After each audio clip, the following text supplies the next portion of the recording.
Assalamualaikum warahmatullahi wabarakatuh. Bismillah, alhamdulillah, wassalatu wassalamu ala rasulillah wa ala alihi wa sahbihi wa mawalah. La hawla wa la quwata illa billah, amma ba'd. Pendengar budiman yang berbahagia, alhamdulillah wa syukurillah, kesempatan hari ini kita semua dalam keadaan sehat walafiat. Mudah-mudahan kesehatan yang Allah berikan kepada kita senantiasa kita manfaatkan untuk mencari ridho Allah Ta'ala. Allahumma amin ya rabbal alamin. Pendengar budiman yang berbahagia, ada 6 resep untuk menghadapi alam yang sedemikian luar biasa, dunia yang kita nikmati sementara ini. Di sana makalah itu mengatakan, man arad dan najah, barang siapa yang ingin selamat fi hadzal alami, di alam ini, alaihi ayyataghallaba ala asasil fakri sittah. Maksudnya dia untuk bisa menjauhi 6 perkara, 6 hal yang menjadi asas bagi orang yang miskin. Artinya kalau kita hidup di dunia ini ingin selamat, maka hendaknya kita bisa menjauhi 6 hal ini. Apa 6 hal ini? Yang pertama adalah an-naum. Jangan kebanyakan tidur. Sering kita beranggapan bahwa tren pemuda zaman sekarang itu senangnya begadang. Kalau begadang sampai larut malam, ya. Sementara kalau pagi dia itu kemudian bangunnya malas, ya. Padahal di sana yang terpenting adalah bagaimana caranya orang sukses itu, bagaimana cepatnya dia untuk bangun pagi, ya. Bukan untuk kemudian ketika seorang yang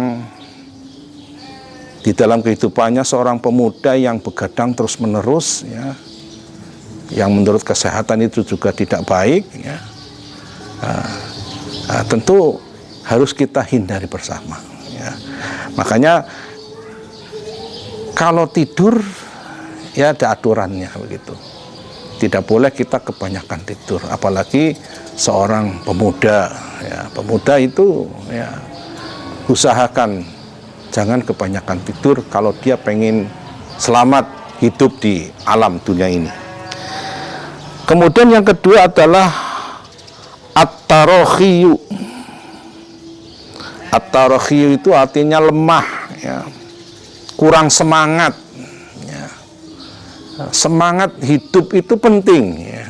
Kalau kita hidup di dunia, ya, tanpa adanya semangat, maka kita akan amburadul kehidupan ini, ya. Maka orang hidup harus semangat. Orang kalau sakit kemudian semangat, dia akan sembuh, ya. Orang kalau sedang sepi pekerjaan tapi dia semangat, insya Allah Allah akan memberikan kepadanya pekerjaan yang layak. Maka sifat lemah ini juga harus kita hindari. Bahasanya segala sesuatu hal itu ada rencananya, ya, direncanakan. Jangan jadi orang yang pelemah seperti itu. Kemudian yang ketiga adalah al-khauf. Al-khauf itu artinya adalah tidak mau mencoba, ya. Salah satu kelemahan kita kadang-kadang itu untuk mencoba hal-hal yang baru, kita tidak mau mencobanya.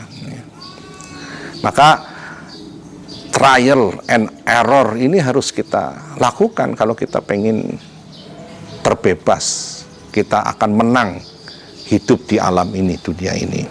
Makanya selalu mencoba itu adalah hal yang mesti kalau orang hidup di dunia ini. Jadi jangan takut ya, takut untuk mencoba. Kemudian yang keempat adalah wal khodobu. Khodob itu artinya orang yang emosi, gampang emosi. Nah, tentu kita tahu ajaran agama kita ini, emosi ini tidak baik ya. Karena orang kalau emosi maka akalnya akan hilang ya. Maka perlunya kita untuk menjaga emosi kita jangan sampai meledak-meledak, apalagi di hadapan orang banyak seperti itu. Menjaga emosi kita ini salah satu jurus ya. Kalau kita pengen selamat hidup di alam ini, banyak teman, pekerjaan, rezeki datang, maka emosi ini juga harus kita hindari. Kemudian yang kelima adalah al-kasalu ya, pemalas ya. Orang malas ini juga harus kita hindari ya. Tentu seorang yang akan sukses adalah bukan pemalas.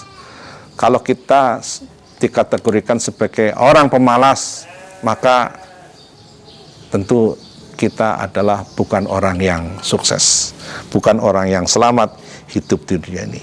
Karena kalau orang sudah malas, belajar malas, bekerja malas, lalu gimana orang hidup kok malas ya? Maka malas ini juga harus kita tinggalkan. Kemudian yang terakhir, yang keenam, kalau kita pengen selamat, menang hidup di dunia ini adalah wal muhatalah. Wal muhatalah ini artinya senengnya nunda-nunda ya. Menunda-nunda ini pekerjaan yang tidak baik ya. Ya.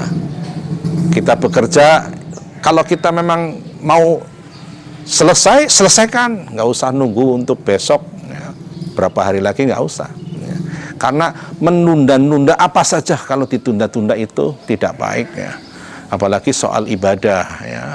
Ya, kita ada 5 waktu sholat, ya mestinya kita kerjakan sesuai dengan waktunya.